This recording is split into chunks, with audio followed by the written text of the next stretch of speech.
मुद्रण सहितं कपित जम्बू सचार भक्षणम उमास्तं सौ विनाश कार्यक्रम नमामि विनेश्वर सर्पन वंगम।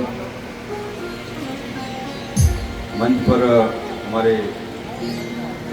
कथा व्यास श्री ऋषि कृष्ण शास्त्री जी महाराज, हमारे साथ में स्वामी मुकेशानंद गिरी जी और यहाँ पर जितने भी आयोजक मंडल के सभी सदस्य हैं, सभी सज्जनों, ये जो है आज छठा दिन है मेरे ख्याल भागवत का, और विशेष रूप से भागवत कथा एक अपना मोक्ष के रूप में हमें जो प्राप्त होता है जीवन में। सभी मनुष्यों के जितने भी हम लोग संसार में जन्म लिया, जिसने भी दुनिया से एक न एक दिन जाना है कि भाई हम लोग ये भाई अपने कर्म जो है, व्यक्ति जो है कर्म जो शुभ कर्म करके जाए, जिससे कि आने वाला पीढ़ी में वो स्मृति के रूप में याद करे। मृत्यु जो है जीवन में सबसे बड़ा, हमारे जीवन में अगर कोई भय है, डर जो भय होता है, वो सबसे बड़ा मौत का डर है। कहीं पर भी बहुत से प्रकारों का, कई प्रकार का अपमान होता है व्यक्ति का। जीवन में बहुत सी चीज़ों को सोचते हैं कि भाई यहाँ पर अपमान ना हो जाए, यहाँ पर अपमान नहीं जाए। बहुत बार वो व्यक्ति जो है चिंता करता है।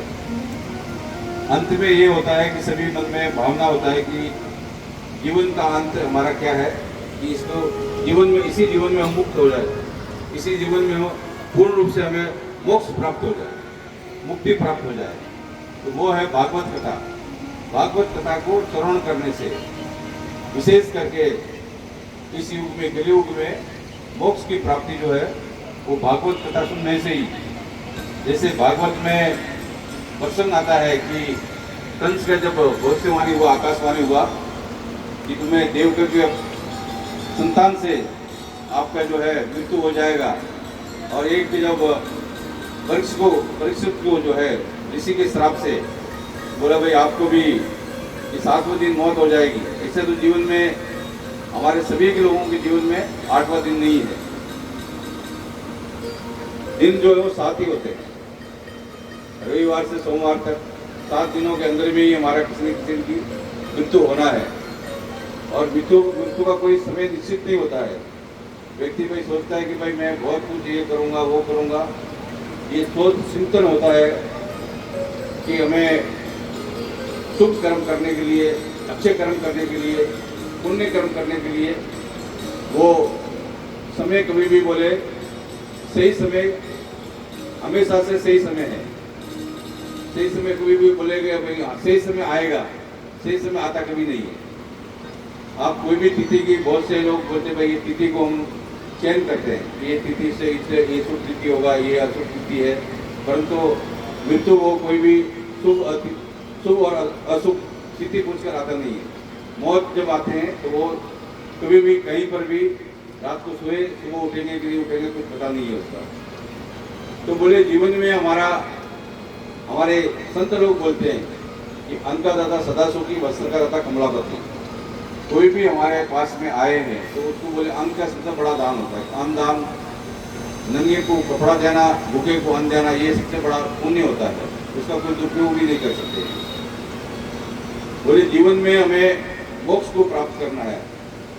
मोक्ष को बोले प्राप्त करने के लिए मोक्ष, बहुत से प्रकार का मोह होता है।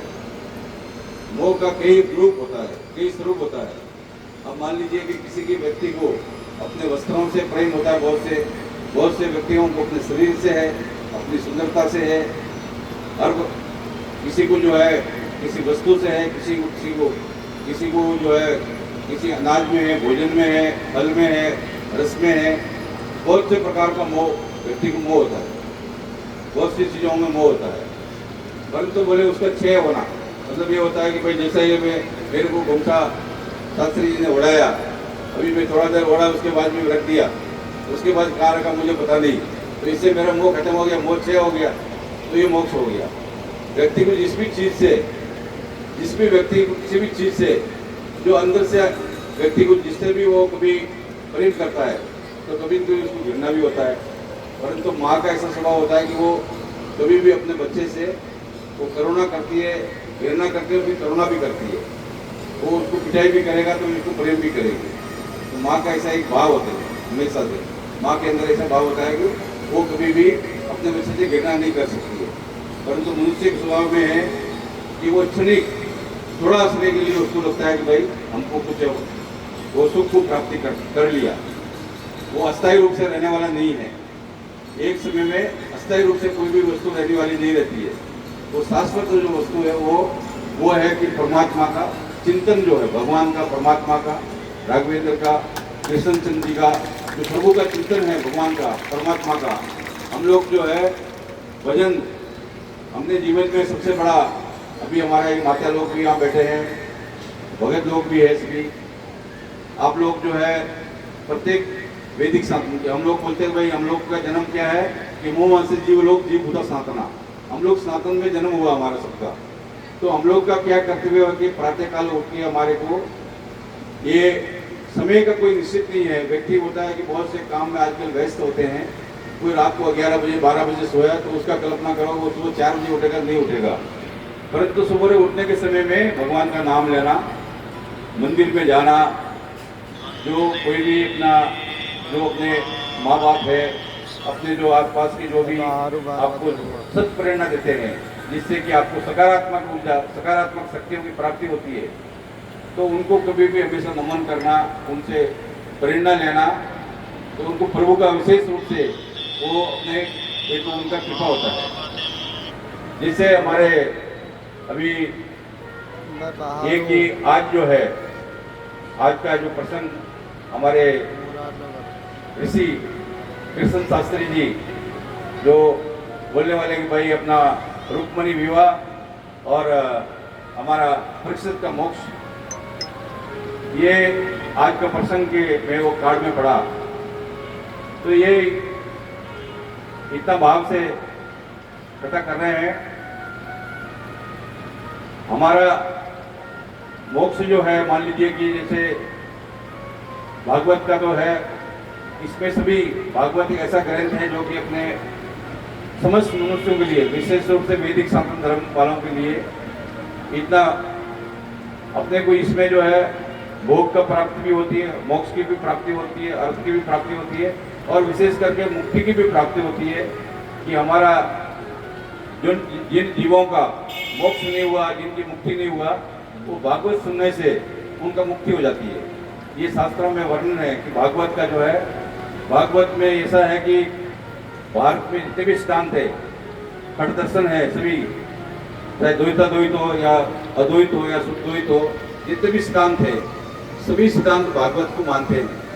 और भागवत ग्रंथ ऐसा है कि वो भागवत जो है उसका विश्लेषण जो है सभी आचार्यों ने, हमारा इस भागवत का विश्लेषण विशेष रूप से सभी आचार्यों ने जो है भागवत को विश्लेषण किया है।